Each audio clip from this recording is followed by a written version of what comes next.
Allô Internet, aujourd'hui je vous retrouve dans mon nouveau décor. C'était sur quoi je travaillais depuis quelques temps. En fait, ça paraît pas, là, mais c'est parce que cette pièce où je filme en ce moment était faite pour filmer, mais elle était très écho. J'ai fait quelques tests. D'après moi, l'écho est parti un petit peu.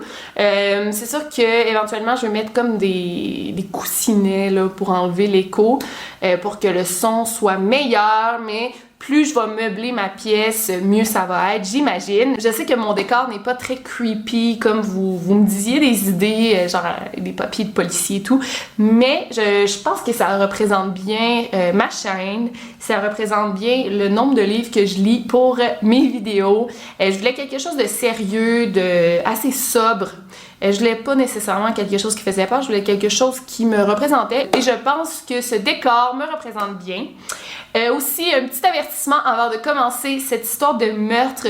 Ne mangez pas en regardant cette vidéo. Si vous êtes déjà en train de manger, écoutez, je vous conseille peut-être de laisser votre assiette de côté le temps de la vidéo et sinon, restez là.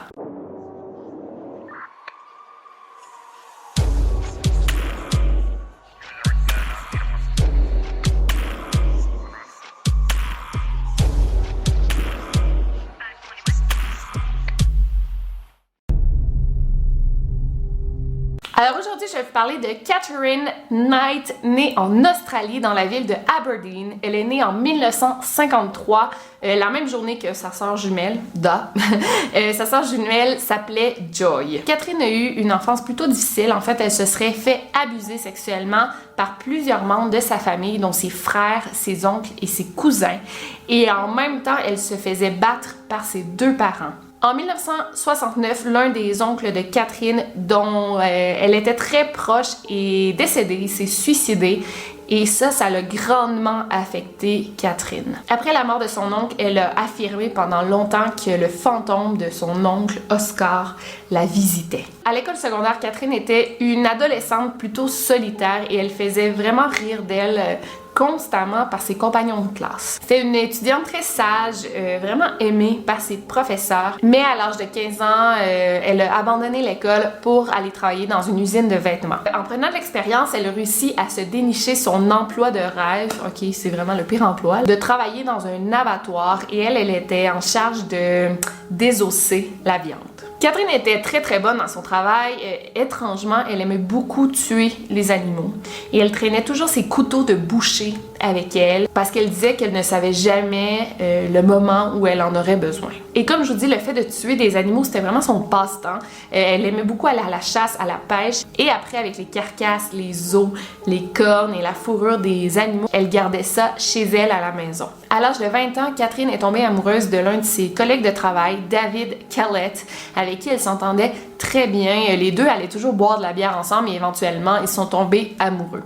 On peut dire que le couple se complétait assez bien. David était très dominant, violent, mais elle, de son côté, Catherine ne se laissait pas marcher sur les pieds. Elle répliquait toujours quand David était violent avec elle, elle était violente avec lui. Ils se sont mariés après 1 an de relation, soit en 1974. Catherine était un peu folle, honnêtement. Durant sa première nuit de noces avec son nouveau mari, elle était tellement fâchée après lui parce qu'il s'était endormi lors de leur 3e relation sexuelle la soirée. C'est quand même demandant pour un homme. Elle s'était vraiment fâchée, c'était insultant, donc elle a essayé d'étrangler son nouveau mari. Lors de la soirée de mariage, la mère de Catherine a même dit à son gendre de faire attention à lui parce que si Catherine se fâchait contre lui, elle pouvait le tuer. Elle lui a dit, si tu trompes Catherine ou tu lui fais quoi que ce soit, tu peux être sûr qu'elle va te tuer. Tu sais, ça commence bien un mariage. David, lui, était toujours saoul, il avait des gros problèmes d'alcool, fait qu'il buvait toujours. Comme je vous dis, Catherine, elle était très violente. Une fois, David était rentré en retard à la maison et elle l'avait frappé à la tête avec une poêle et avait brûlé tous ses vêtements. Et à ce moment-là, David avait fui la maison, il est allé se réfugier chez un voisin et il avait le crâne fracturé. Il a appelé la police, mais finalement, il a décidé de ne pas porter plainte contre sa femme. 2 ans après leur mariage, Catherine est tombée enceinte et a accouché d'une petite fille nommée Melissa Ann.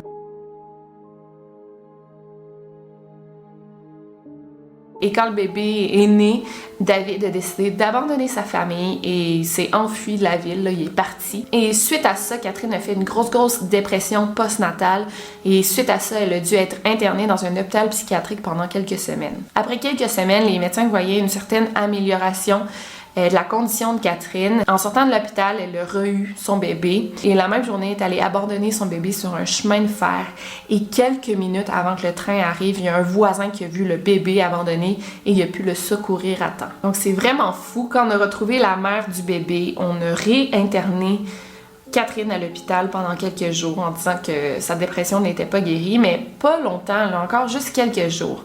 Et je comprends pas pourquoi on lui a pas enlevé la garde de son bébé, là, c'est vraiment fou, mais c'est les années 70, je connais pas vraiment l'Australie, leurs règles, mais tu sais, c'est pas comme aujourd'hui, on s'entend. Et on l'a rentrée de force à l'hôpital et avant qu'on la rentre de force, en fait, elle avait acheté une hache et elle menaçait tout le monde de les tuer. Il y avait des gens qui essayaient de s'approcher d'elle pour dire hey, genre ça va, non. Puis elle était là, approchez-vous pas, je vais vous tuer. Fait qu'on peut voir là, la dépression, sa nature violente. C'est pas un bon mix. Donc Catherine avait vraiment pas une bonne réputation. Au village, on l'appelait la folle du village. En sortant de l'hôpital, Catherine, elle s'est comme réembarquée dans ses affaires. À sa sortie de l'hôpital, elle s'est approchée d'une femme et l'a menacée avec un couteau. Elle a coupé la femme au visage et l'a obligée à la conduire à Queensland, l'endroit où son mari, David, s'était enfui. En s'arrêtant à une station-service pour mettre l'essence dans la voiture, la femme a réussi à s'enfuir et à aller avertir les policiers. Et quand les policiers sont arrivés sur place, Catherine avait déjà pris un petit garçon en otage et menaçait de le tuer avec le même couteau. Les policiers ont réussi à la réinterner dans un hôpital psychiatrique et en fait, elle avait dit ses plans. Elle planifiait s'en aller à Queensland pour tuer son ex-mari ou son mari, je pense pas qu'il avait divorcé encore, et sa mère, la mère de son mari. Donc quand David a su ça, il y a vraiment une drôle de réaction, mais il a dit « Ok, Catherine va vraiment pas bien. Je vais aller retourner avec elle pour prendre soin de notre petite fille, Melissa Ann. » En 1976, Catherine a été relâchée de l'hôpital et est retournée chez elle où son mari et sa belle-mère prenaient soin d'elle à cause de sa dépression sévère. Catherine et David ont eu un autre enfant, une petite fille du nom de Natasha. Après 10 ans de relation, Catherine s'est séparée de David et elle a déménagé dans une autre ville où elle a recommencé à travailler dans un abattoir. Et éventuellement, elle s'est blessée, donc elle a dû être en arrêt de travail et le gouvernement continuait à la payer. Je pense qu'elle n'a pas pu retravailler de sa vie, en fait. C'était vraiment un gros accident de travail. En 1986, maintenant rendue à 33 ans, Catherine a rencontré un autre homme du nom de David Saunders. C'est un homme qui travaillait dans des mines. Il était super poli, vraiment doux avec elle. Il adorait les chiens. Il était pas du tout violent. Il était vraiment gentil. Il a déménagé avec Catherine et ses deux filles, Melissa Ann et Natasha. Et au départ, tout allait bien dans la relation. Là, il y avait vraiment rien qui sortait de l'ordinaire. Catherine, elle était extrêmement jalouse. Elle jetait toujours son petit ami en dehors de la maison. Elle dit genre, reviens plus ici, t'as plus ta place chez moi. Et après, elle le suppliait de revenir. Une fois, elle a pris leur chiot de 2 ans dans ses bras. Elle a pris un couteau puis elle a dit si tu me trompes un jour, c'est ça qui va t'arriver. Et elle a tranché la gorge du petit chien. C'est vraiment horrible. C'est une femme très malade mentalement, on peut le voir. Une autre fois, elle a frappé tellement fort son copain à la tête qu'il a perdu connaissance, mais malgré tout, le couple a quand même eu un enfant, une 3e petite fille nommée Sarah. Une autre fois, le couple s'est disputé tellement fort que Catherine a poignardé David Saunders au ventre à plusieurs reprises. Il a réussi à s'enfuir et aller se réfugier chez un voisin. Et pendant plusieurs mois, en fait, il n'est pas retourné à la maison. Il disait à tous ses proches de ne pas dire à Catherine où il se cachait. Et une journée, il a décidé d'aller récupérer sa fille. Mais Catherine avait dit à la police que c'était lui qui était violent et qu'il n'avait pas le droit d'avoir la garde de sa fille. Donc, il n'a plus jamais revu Sarah, sa petite fille. C'est vraiment triste. Après ça, Catherine a eu un 3e petit ami, John Chillingworth. Le couple est resté 3 ans ensemble. Ensemble, le couple a eu un enfant, donc le 4e enfant de Catherine, le petit Eric. Après un bout de temps, Catherine a commencé à tromper John avec un autre homme du nom de John, aussi John Price. Quand John Chillingworth l'a appris, ben il l'a laissé. John Price était assez riche, en fait il était à l'aise financièrement, il travaillait lui aussi dans les mines, il avait déjà 2 enfants. Et Catherine, elle voulait vraiment un homme riche. Quand elle a appris qu'il était riche, en fait elle voulait se marier avec lui, elle lui a proposé de se marier. Et il a refusé. Et quand il a refusé, elle a vraiment mal pris. C'est là qu'elle a commencé à être très violente avec lui. Et c'est vraiment fou, c'est vraiment une mauvaise femme. En fait, une fois, elle a pris en photo des objets qui avaient supposément été volés de la compagnie pour laquelle John travaillait. Elle a envoyé les photos à son patron.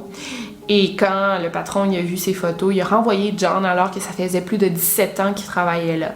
Elle a fait ça pour se venger parce qu'il lui avait refusé sa demande en mariage. La journée qu'il a été renvoyé de son travail, il était tellement fâché qu'il a jeté Catherine en dehors de sa maison et il a changé toutes les serrures. Il l'a jetée à la rue. Mais quelques mois plus tard, il est quand même revenu avec elle.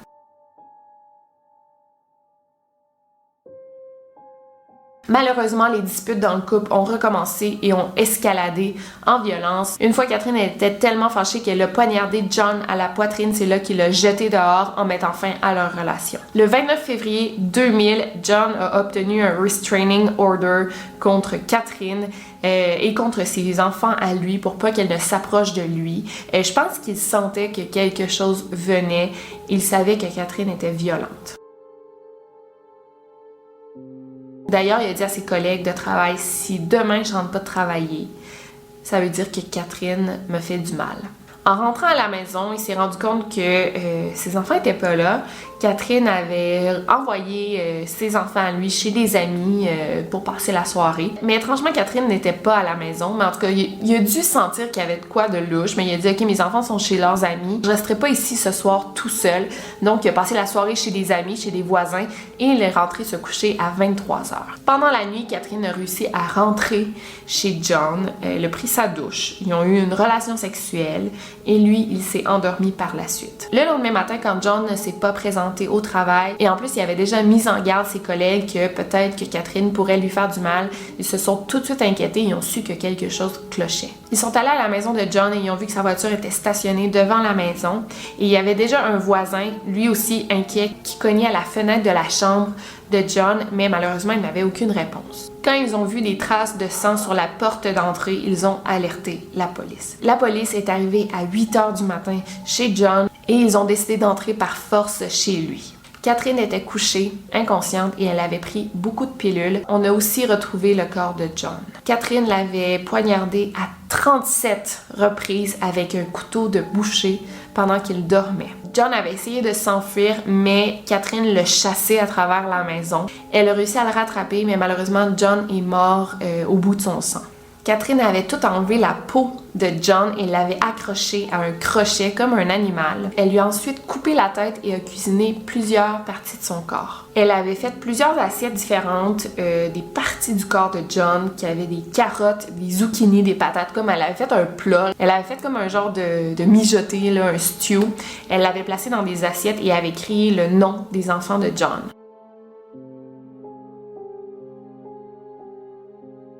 Ensuite, dans la cour, on a aperçu le contenu d'une troisième assiette qui avait été jetée. On pense que Catherine a essayé de manger sa recette, mais elle n'avait pas pu, sûrement que c'était trop dégueulasse, fait qu'elle avait jeté son assiette dans la cour. La tête de John avait été placée dans une casserole avec plein de légumes et depuis le matin même, la tête cuisait dans le four. Catherine avait pris soin d'écrire une note à la main qu'elle avait placée sur une photo de John et la note disait le temps de te rattraper, John, tu as violé ma fille, toi à Beck, donc Beck c'est la fille de John, pour Ross, pour le petit John. Maintenant, joue avec le pénis du petit John. La lettre avait plein de fautes et évidemment, c'était des fausses accusations et assez difficile à comprendre. Moi, je comprends pas vraiment ce qu'elle veut dire, mais on parle de viol comme si John avait violé sa fille, ce qui est totalement faux. Heureusement, Catherine Knight a repris conscience et on a pu l'arrêter. Elle a plaidé non coupable pour le meurtre de John Price. En fait, elle a plaidé non coupable parce que elle était atteinte du syndrome de personnalité limite, donc borderline personality. Je pense pas que ça ait un rapport dans cette histoire-là. Je connais plein de personnes borderline qui sont pas des folles. Je pense que c'était une psychopathe, carrément. Donc, elle a essayé de plaider non coupable à cause de sa maladie mentale, mais ça n'a pas été accepté. Catherine n'avait aucun remords pour les actes qu'elle avait commis. Elle a été condamnée à la prison à vie. C'était la première fois qu'une femme australienne recevait cette sentence. Donc, je pense que c'est l'une des rares psychopathes femmes. Si je ne m'abuse, je pense qu'il y a seulement 3% des psychopathes qui sont des femmes et ben Katherine Knight en fait partie. Donc c'est tout pour cette histoire. Je voulais vraiment vous parler de cette tueuse parce que c'est rare qu'on voit des cannibales, pas vraiment cannibales. Ben, je sais pas, oui, elle a quand même essayé de manger, mais c'est rare qu'on voit des femmes faire ce genre de crime, mais les femmes, on est tout aussi folles des fois que les hommes. Si vous avez aimé cette vidéo, laissez-moi un gros thumbs up, et sinon, n'oubliez pas de barrer vos portes. Over and out.